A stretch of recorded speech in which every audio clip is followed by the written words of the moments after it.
ನೋಡಿ ನಾನೊಂದು ಕುಕ್ಕರ್ ತೊಗೊಂಡಿದ್ದೀನಿ. ಏನಕ್ಕೆ ಅಂತ ಅಂದರೆ ಅಕ್ಕಿ ಮತ್ತು ಬೇಳೆಗಳನ್ನ ಬೇಯಿಸ್ಕೊಳ್ಳೋದಕ್ಕೆ. ಇವಾಗ ಇದಕ್ಕೆ ಹೆಸರು ಬೇಳೆ ಹಾಕ್ತೀನಿ. ನೋಡಿ ಮೆಷರ್ಮೆಂಟ್ಗೆ ಒಂದು ಕಪ್ ತೊಗೊಂಡಿದ್ದೀನಿ, ಮೀಡಿಯಮ್ ಸೈಜ್ ಇರೋ ಕಪ್ ತೊಗೊಂಡಿದ್ದೀನಿ. ಏನಕ್ಕೆ ಅಂತ ಅಂದರೆ ಇದು ಕಿಚಡಿ ಅಂದರೆ ಸ್ವಲ್ಪ ನೀರಾಗಿ ಮಾಡೋದ್ರಿಂದ ಕ್ವಾಂಟಿಟಿ ಕೂಡ ಜಾಸ್ತಿ ಆಗುತ್ತೆ. ಹಾಗಾಗಿ ಮೀಡಿಯಮ್ ಸೈಜಲ್ಲಿರೋ ಅಂಥ ಕಪ್ ತೊಗೊಂಡಿದ್ದೀನಿ. ಇದರಲ್ಲಿ ನಾವು 1 ಕಪ್ ಅಕ್ಕಿ ಹಾಕಿದ್ರೆ ತೊಗರಿಬೇಳೆ ಮತ್ತು ಹೆಸರು ಬೇಳೆ ಸೇರಿ 1 ಕಪ್ ಆಗಬೇಕು, ಅರ್ಧದಷ್ಟು. ಆ ರೀತಿ ಮೆಷರ್ಮೆಂಟಲ್ಲಿ ಹಾಕೋಬೇಕು. ನೋಡಿ ನಾನು ಇದಕ್ಕೆ ಹೆಸರು ಬೇಳೆ ಹಾಕೊತಾ ಇದ್ದೀನಿ. ಈ ಕಪ್ಪಲ್ಲಿ ಅರ್ಧದಷ್ಟು ನಾನು ಹೆಸರು ಬೇಳೆ ಹಾಕ್ತಾ ಇದ್ದೀನಿ. ನೋಡಿ ಅದೇ ಕಪ್ಪಲ್ಲಿ ಅರ್ಧದಷ್ಟು ತೊಗರಿಬೇಳೆ ಹಾಕಿದ್ದೀನಿ ನಾನು. ನೋಡಿ ಅದೇ ಸೇಮ್ ಕಪ್ಪಲ್ಲಿ ನಾನು ಇದು 1 ಗ್ಲಾಸ್ ಹಾಕೋ ಅಷ್ಟು ಅಕ್ಕಿ ಹಾಕ್ತಾ ಇದ್ದೀನಿ. ನೋಡಿ ಕಪ್ಪು ವಿಡಿಯೋದಲ್ಲಿ ಸ್ವಲ್ಪ ದೊಡ್ಡದು ಅನಿಸ್ತಿರ್ಬೋದೇನೋ, ತುಂಬ ಚಿಕ್ಕದನ್ನೇ, ಒಂದು ಮೀಡಿಯಮ್ ಸೈಜ್ ಇರೋ ಅಂಥ ಕಪ್ಪು. ಯಾಕಂದರೆ ನಾವು 1 ಕಪ್ ಅಕ್ಕಿಯ ಅರ್ಧ ಕಪ್ಪಷ್ಟು ಬೇಳೆಗಳು ಹಾಕಿರೋದ್ರಿಂದ ಕ್ವಾಂಟಿಟಿ ತುಂಬ ಜಾಸ್ತಿ ಆಗುತ್ತೆ. ಹಾಗಾಗಿ ರೆಗ್ಯುಲರಾಗಿ ಏನು ಪಲಾವ್ ಅದೆಲ್ಲ ಮಾಡ್ಕೋತೀವಿ, ಅಕ್ಕಿ ಏನು ಮೆಜರ್ಮೆಂಟ್ ತೊಗೊತೀವಿ ಅದರಲ್ಲಿ ಅರ್ಧದಷ್ಟು ಆಗಬೇಕು ಅಕ್ಕಿ. ಯಾಕಂದರೆ ಬೇಳೆ ಮತ್ತು ಅಕ್ಕಿ ಎರಡು ಸೇರಿದ್ರೆ ನಮಗೆ ಒಂದು ಪೂರ್ತಿಯಾಗಿ ಆಗೋಷ್ಟು ಆಗುತ್ತೆ ಇದು. ಇವಾಗ ಇದನ್ನು ಒಂದು 4-5 ಸಲ ವಾಶ್ ಮಾಡಿಕೊಂಡು ಬೇಯೋದಕ್ಕೆ ಇಟ್ಕೊಳ್ಳೋಣ. ನೋಡಿ ಇದು ಒಂದು 4-5 ಸಲ ವಾಶ್ ಮಾಡ್ಕೊಂಡಿದ್ದೀನಿ ಅಕ್ಕಿ ಮತ್ತು ಬೇಳೆಗಳನ್ನ. ಇವಾಗ ಇದಕ್ಕೆ ನೀರು ಹಾಕೋಣ, ಬೇಯೋದಕ್ಕೆ ಎಷ್ಟು ಬೇಕೋ ಅಷ್ಟು. ಅಂದರೆ ಈಗ ಒಂದು ಅರ್ಧದಷ್ಟು ಬೇಳೆ ಅಂತ ಅಂದರೆ ನಾನು ಅರ್ಧಕ್ಕಿಂತ ಸ್ವಲ್ಪ ಕಡಿಮೆನೇ ತೊಗೊಂಡಿರೋದು. ಯಾಕಂದರೆ ಕ್ವಾಂಟಿಟಿ ತುಂಬ ಜಾಸ್ತಿ ಆಗುತ್ತೆ, ಅರ್ಧ ಬೇಳೆ ಅರ್ಧ ಹೆಸರುಬೇಳೆ ತೊಗರಿಬೇಳೆ ಅಕ್ಕಿ ಈ ಥರ ಎಲ್ಲ.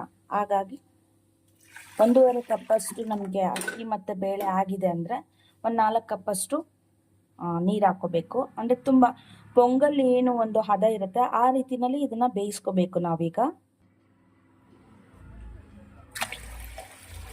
ನಾನು ನೀರು ಹಾಗೆ ಒಂದು ಅಳತೆ ಮೇಲೆ ಹಾಕ್ತಾ ಇದ್ದೀನಿ. ಗೊತ್ತಾಗಲ್ಲ ಅನ್ನೋರು ಕಪ್ಪಲ್ಲೇ ಹಾಕೋಬೋದು. 1.5 ಕಪ್ಪಷ್ಟು ಬೇಳೆ ಅಕ್ಕಿ ಆಗಿದ್ರೆ 4 ಕಪ್ಪಷ್ಟು ನೀರು ಹಾಕ್ಕೊಳ್ಳಿ. ಇವಾಗ ಇದನ್ನು ಒಂದು 3 ವಿಷಲು ಕೂಗಿಸ್ಕೊಳ್ಳೋಣ. ನೋಡಿ ಕುಕ್ಕರ್ ಸ್ಟವ್ ಮೇಲೆ ಇಟ್ಟಿದ್ದೀನಿ. ಇದಕ್ಕೆ ಬೇಕಿರೋ ಅಷ್ಟು ಈ ಒಂದು ಕ್ವಾಂಟಿಟಿಗೆ ಎಷ್ಟು ಬೇಕು ರುಚಿಯಾಗಿ ತಕ್ಕಷ್ಟು ಉಪ್ಪು ಹಾಕಬೇಕು. ಯಾಕಂದರೆ ಆಮೇಲೆ ಒಗ್ಗರಣೆನೆಲ್ಲ ಎಲ್ಲ ಹಾಕ್ತೀವಿ ಅಂದರೆ ನೀಟಾಗಿ ಮಿಕ್ಸ್ ಆಗಲ್ಲ. ಹಾಗಾಗಿ ಇದ್ರ ಜೊತೆನೇ ಬೇಯೋದ್ರಿಂದ ನೀಟಾಗಿ ಉಪ್ಪೆಲ್ಲ ಚೆನ್ನಾಗಿ ಹಿಡಿಯುತ್ತೆ. ರುಚಿಗೆ ಬೇಕಿರೋ ಅಷ್ಟು ಉಪ್ಪು ಹಾಕಿದ್ದೀನಿ. ಸ್ವಲ್ಪ ಅರಿಶಿನ ಪುಡಿ ಹಾಕ್ತಾ ಇದ್ದೀನಿ.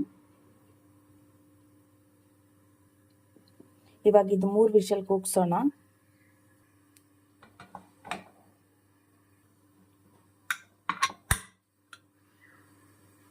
ನೋಡಿ ಪಾಲಕ್ ಸೊಪ್ಪು ಇದು ಬೆಂದಿದೆ, ಸಾಕು. ಇಷ್ಟು ಮಾತ್ರ, ಒಂದ್ಸಲ ಇಷ್ಟು ಕುದಿದ್ರೆ ಸಾಕು. ಆಫ್ ಮಾಡ್ಕೊಳ್ತಾ ಇದ್ದೀನಿ. ಇದು ತಣ್ಣಗಾಕಿಬಿಟ್ಟು ತಣ್ಣಗಾದ್ಮೇಲೆ ಇದನ್ನು ಫೈನ್ ಪೇಸ್ಟ್ ಮಾಡ್ಕೊಳ್ತೀನಿ. ನೋಡಿ ಬೇಯಿಸ್ತಂತ ಇದು ಪಾಲಕ್ ಸೊಪ್ಪು ರುಬ್ಕೊಂಡಿದ್ದೀನಿ ನುಣ್ಣಗೆ. ಸ್ವಲ್ಪ ನೀರು ಹಾಕಿ ರುಬ್ಬಿದ್ದೀನಿ. ಇದು ಇವಾಗ ಒಗ್ಗರಣೆ ಮಾಡೋಣ. ನೋಡಿ ಇದೇನು ಬೇಳೆ ಮತ್ತು ಅಕ್ಕಿ ಬೇಯಿಸ್ಕೊಂಡಿದ್ವಿ ಇದು ಕೂಡ ಆಗಿದೆ.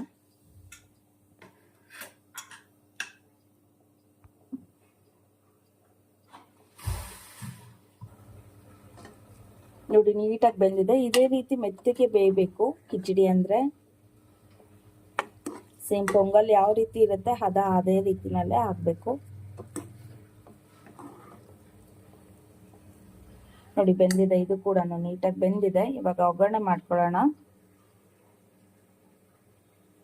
ನೋಡಿ ಒಗ್ಗರಣೆ ಏನೇನು ತೊಗೊಂಡಿದ್ದೀನಿ ಅಂದರೆ ಸಣ್ಣಕ್ಕೆ ಹೆಚ್ಚಿರೋ ಅಂಥ ಬೆಳ್ಳುಳ್ಳಿ ಸಿಪ್ಪೆ ಬಿಡಿಸಿ ನೀಟಾಗಿ ಹೆಚ್ಕೊಂಡಿದ್ದೀನಿ ಸಣ್ಣದಾಗಿ, ಮತ್ತು ಕರಿಬೇವು, ಗೋಡಂಬಿ ಮತ್ತು ಹಸಿ ಬಟಾಣಿ ಅಥವಾ ಒಣ ಬಟಾಣಿನೇ ಅದನ್ನು ನೆನೆಸಿಟ್ಕೊಂಡಿದ್ದಂಥ ಬಟಾಣಿ. ಇಷ್ಟನ್ನೇ ಹಾಕೋದು. ಈರುಳ್ಳಿ ಏನು ಹಾಕೋದಿಲ್ಲ, ಕಿಚಡಿಗೆ ಚೆನ್ನಾಗಿರೋದಿಲ್ಲ. ಒಗ್ಗರಣೆಗೆ ಇಷ್ಟು ತೊಗೊಂಡಿದ್ದೀನಿ. ಇವಾಗ ಒಗ್ಗರಣೆ ಮಾಡ್ಕೊಳ್ಳೋಣ. ನೋಡಿ ಪಾತ್ರೆ ಕಾಯೋದಕ್ಕೆ ಇಟ್ಟಿದ್ದೀನಿ. ಈಗ ಪಾತ್ರೆ ಕಾದಾದ್ಮೇಲೆ ಎಣ್ಣೆ ಅಥವಾ ತುಪ್ಪ ಏನಾದರೂ ಹಾಕೋಬೋದು ಒಗ್ಗರಣೆಗೆ.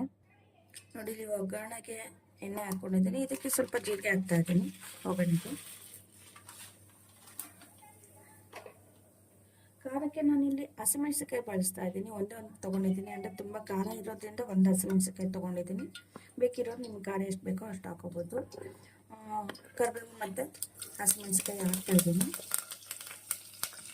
ಮತ್ತು ಸಣ್ಣ ಕಟ್ ಮಾಡ್ಕೊಂಡು ಇರ್ತೀನಲ್ಲ ಇದು ಬೆಳ್ಳುಳ್ಳಿ ಕೂಡ ಹಾಕ್ತಾ ಇದ್ದೀನಿ.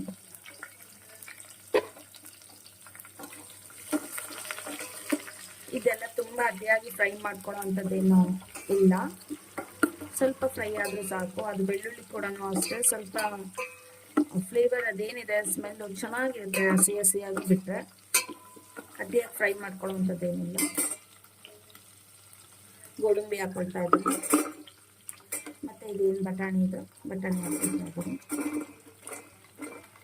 ಬಟಾಣಿ ಬೇಯಿಸಿ ಕೂಡ ಹಾಕೋಬಹುದು, ಅಥವಾ ಇದರಲ್ಲೇ ಕೂಡ ಬೇಯಿಸ್ಕೋಬಹುದು. ನೀಟಾಗಿ 1-2 ನಿಮಿಷ ಇದೆಲ್ಲನೂ ಫ್ರೈ ಮಾಡ್ಕೊತೀನಿ.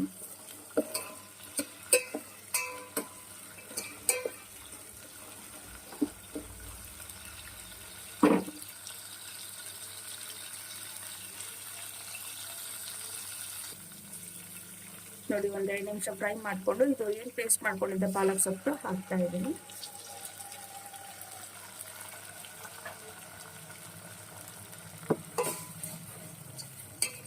ನೀಟಾಗಿ ಒಂದ್ಸಲ ಮಿಕ್ಸ್ ಮಾಡ್ಕೊಂಡು ಇದಕ್ಕೆ ಈಗ ಉಪ್ಪು ಹಾಕ್ತಾ ಇದ್ದೀನಿ. ನೋಡಿ, ಅಕ್ಕಿ ಮತ್ತೆ ಬೇಳೆ ಬೇಯಿಸ್ಕೊಂಡಾಗ ಅದ್ರ ಕ್ವಾಂಟಿಟಿಗೆ ಎಷ್ಟು ಬೇಕೋ ಅಷ್ಟು ನಾನು ಆಲ್ರೆಡಿ ಉಪ್ಪು ಹಾಕಿದ್ದೆ. ಇವಾಗ ಈ ಒಗ್ಗರಣೆಗೆ ಎಷ್ಟು ಬೇಕೋ ಅಷ್ಟನ್ನೇ ಉಪ್ಪು ಹಾಕ್ತಾ ಇದ್ದೀನಿ.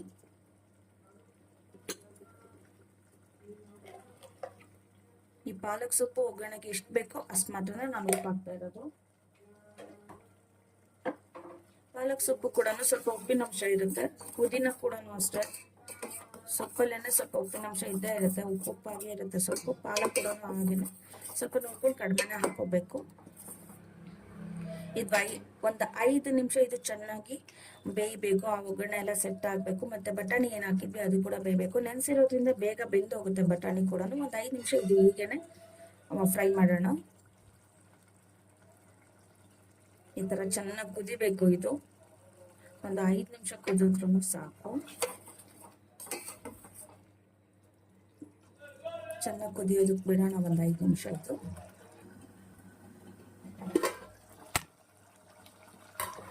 ನೋಡಿ, ಇದು ಚೆನ್ನಾಗಿ ಕುದಿತಾ ಇದೆ. ಒಗ್ಗರಣೆ ಎಣ್ಣೆ ಇದು ಏನು ಸೊಪ್ಪೆಲ್ಲ ಹಾಕಿದ್ವಿ ನೀಟಾಗಿ ಬೆಂದಿದೆ ಇದೆಲ್ಲ. ಇವಾಗ ಇದಕ್ಕೆ ಬೇಳೆ ಮತ್ತು ಅಕ್ಕಿ ಏನು ಬೇಯಿಸ್ಕೊಂಡಿದ್ವಿ ಅದನ್ನ ಹಾಕೊಳ್ಳೋಣ.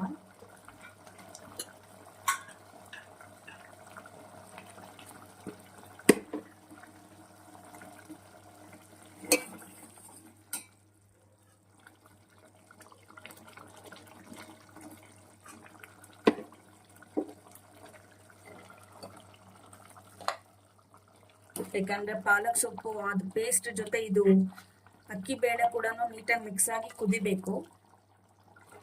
ಇದು ಹಾಕಾದ್ಮೇಲೆ ಕೂಡ ಒಂದು 10 ನಿಮಿಷ ನಾವು ಕುದಿಸ್ಕೊಳ್ಳಬೇಕು. ಏನಕ್ಕೆ ಅಂತ ಅಂದ್ರೆ ಅದು ಪಾಲಕ್ ಸೊಪ್ಪಿಂದೆಲ್ಲ ಇದೇನಿದೆ ಮಸಾಲದ್ದು ಇದು ಸೆಟ್ ಆಗಬೇಕು ಅಕ್ಕಿ ಬೇಳೆ ಜೊತೆ.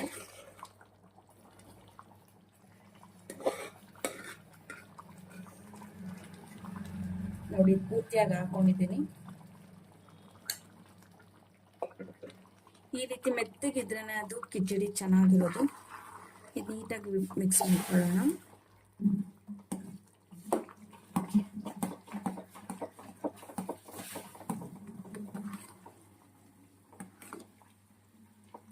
ನೋಡಿ, ಏನು ಹೋಟೆಲ್ಗಳಲ್ಲಿ ಸಿಗುತ್ತೆ ಪಾಲಕ್ ಕಿಚಡಿ, ಅದನ್ನೇ ಮನೆಯಲ್ಲೇ ನಾವು ಮಾಡಿಕೊಂಡ್ರೆ ತುಂಬ ಹೆಲ್ದಿಯಾಗೂ ಇರುತ್ತೆ. ಯಾಕಂದರೆ ಹೊರಗಡೆ ಎಲ್ಲ ಏನು ಸೊಪ್ಪನ್ನ ನೀಟಾಗಿ ತೊಳೆಯೋದು ಅಥವಾ ಬಿಡಿಸಿರೋದು, ಅದ್ರ ಜೊತೆ ಬೇರೆ ಎಲ್ಲ ಸೊಪ್ಪುಗಳು ಮಿಕ್ಸ್ ಇದ್ದೇ ಇರುತ್ತೆ, ಸ್ವಲ್ಪ ಹುಲ್ಲು ಆ ಥರ ಎಲ್ಲ. ಯಾಕಂದರೆ ಜಾಸ್ತಿ ಕ್ವಾಂಟಿಟಿ ಮಾಡೋದ್ರಿಂದ ಅವ್ರು ಅಷ್ಟೆಲ್ಲ ಏನು ಇದು ಮಾಡ್ಕೊಳಕ್ಕೆ ಹೋಗಲ್ಲ. ಹಾಗಾಗಿ ನಾವು ಮನೆಯಲ್ಲೇ ಮಾಡ್ಕೊಳ್ಳೋದು ತುಂಬ ಒಳ್ಳೆಯದು. ನೋಡಿ, ಇದು ನೀಟಾಗಿ ಮಿಕ್ಸ್ ಮಾಡ್ಕೊಂಡಿದ್ದೀನಿ. ಎಲ್ಲ ಬೆಂದಿರೋದೇನೆ, ಅನ್ನ ಬೇಳೆ ಪಾಲಕ್ ಸೊಪ್ಪೆಲ್ಲ ಬೆಂದಿರೋದೇನೆ. ಆದರೆ ನಾವು ಒಗ್ಗರಣೆ ಮಾಡಿ ಸಪ್ರೇಟಾಗಿ ಹಾಕಿರೋದ್ರಿಂದ ಅನ್ನ ಬೇಳೆಗೆ ಏನಿದೆ ಇದು ಸೊಪ್ಪು ಏನು ಪೇಸ್ಟ್ ಮಾಡಿದ್ವಿ ಇದೆಲ್ಲ ಮಸಾಲೆ ಹಿಡಿಬೇಕು. ಹಾಗಾಗಿ ಇದನ್ನು ಒಂದು 10 ನಿಮಿಷ ಇದನ್ನು ನಾವು ಕುದಿಯೋದಕ್ಕೆ ಬಿಡಬೇಕು. ಉಪ್ಪು ರುಚಿಗೆ ಏನು ಹಾಕಿದ್ದೀವಿ ಗೊತ್ತಾಗಿಲ್ಲ ಅಂದರೆ ಈ ಟೈಮಲ್ಲಿ ನೋಡ್ಕೊಂಡು ಬೇಕಾದರೆ ಅಡ್ಜಸ್ಟ್ ಮಾಡ್ಕೋಬೋದು. ಉಪ್ಪು ಹಾಕ್ಕೋಬೋದು, ಕಡಿಮೆ ಇತ್ತು ಅಂದರೆ. ನಾವು ಸ್ಟಾರ್ಟಿಂಗ್ ಯಾವಾಗಲೂ ಅಷ್ಟೇ ಹಾಕುವಾಗ ಸ್ವಲ್ಪ ಕಡಿಮೆನೇ ಹಾಕ್ಕೊಳ್ತೀನಿ ಉಪ್ಪು. ನೋಡಿ, ನೀಟಾಗಿ ಮಿಕ್ಸ್ ಆಗಿದೆ. ಒಂದು 10 ನಿಮಿಷ ಇದನ್ನು ಕುದಿಯೋದಕ್ಕೆ ಬಿಡೋಣ, ಇದು ಸೆಟ್ ಆಗಲಿ.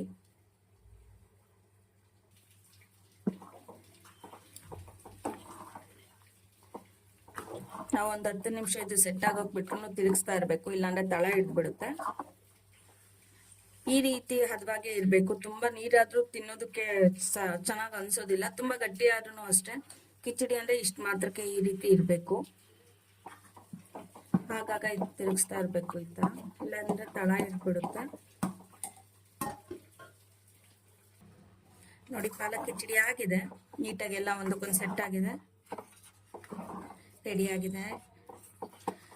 ಅದು ರೆಡಿ ಆದ್ಮೇಲೆ ಅದೊಂಥರ ಗಮ್ ಬರುತ್ತೆ ಪಾಲಕ್ ಸೊಪ್ಪಿಂದೆಲ್ಲ, ತುಂಬಾ ಚೆನ್ನಾಗಿ ಅನ್ಸುತ್ತೆ.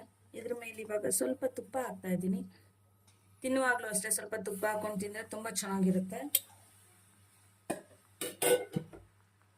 ಇಲ್ಲಾಂದ್ರೆ ಲಾಸ್ಟಿಗೆ ಈ ತರ ಸ್ವಲ್ಪ ತುಪ್ಪ ಹಾಕಿ ಮಿಕ್ಸ್ ಮಾಡಿದ್ರು ಆಯ್ತು.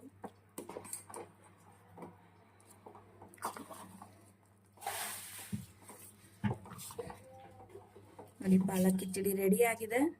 ಟ್ರೈ ಮಾಡಿ, ತುಂಬಾ ಅಂದ್ರೆ ತುಂಬಾ ಹೆಲ್ದಿ ಒಂದು ಬ್ರೇಕ್ಫಾಸ್ಟ್ ಅಂತಾನೆ ಹೇಳ್ಬೋದು. ಮಕ್ಕಳಿಗೂ ಕೂಡ ನೋಡೋದಕ್ಕೂ ಚೆನ್ನಾಗಿರುತ್ತೆ, ಗ್ರೀನ್ ಕಲರ್ ಅಲ್ಲಿ ತುಂಬಾ ಇಷ್ಟಪಟ್ಟು ತಿಂತಾರೆ. ಇವನ್ ಆರೋಗ್ಯಕ್ಕೂ ತುಂಬಾ ಒಳ್ಳೇದು ಪಾಲಕ್ ಸೊಪ್ಪು. ಸೊ ಟ್ರೈ ಮಾಡಿ, ತುಂಬಾ ಈಸಿ ಮೆಥಡ್ ಅಲ್ಲಿ ತೋರಿಸಿದ್ದೀನಿ. ಹಾಗೇನೆ ನನ್ನ ಚಾನಲ್ಗೆ ಯಾರೆಲ್ಲ ಸಬ್ಸ್ಕ್ರೈಬ್ ಮಾಡಿಲ್ಲ ಮಾಡ್ಕೊಳ್ಳಿ, ಸಪೋರ್ಟ್ ಮಾಡಿ.